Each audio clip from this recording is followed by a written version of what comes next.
We continue our series on the local music scene with a story of two talented brothers. Darby and Erin Yule have been immersed in music almost since they could talk. Over the years, they're still playing together and developing their own unique sound. You could say Darby Yule has a natural affinity for music. I was into music at a really young age just because I've kind of grown up in a musical family in general. Because I have a brother also that's in it and a father. And he and Erin Yule form the core of local punk pop band The Statistics. The brothers are men of many musical talents. I play the drums and the piano pretty much. I do a little bit of backup vocals, but it's you know, not a lot, not as much as I'd like to. I consider myself a songwriter, but I tend just to play guitar and piano, and I also sing.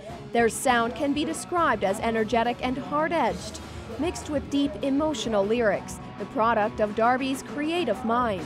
I tend to be a real kind of introverted kind of person.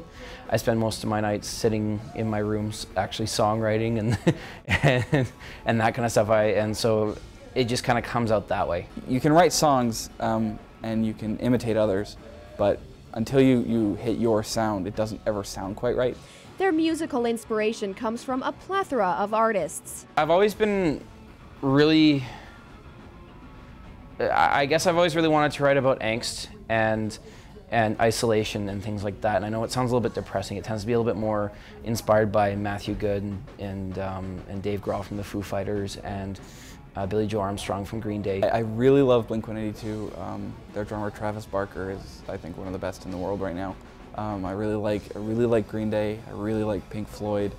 I really like City and Colour. But the people they thank the most for their music path, their parents. They really do support us, and for that we're thankful. And we've never met a band who's successful at all without the help of their parents, just because it's such a hard thing to get started.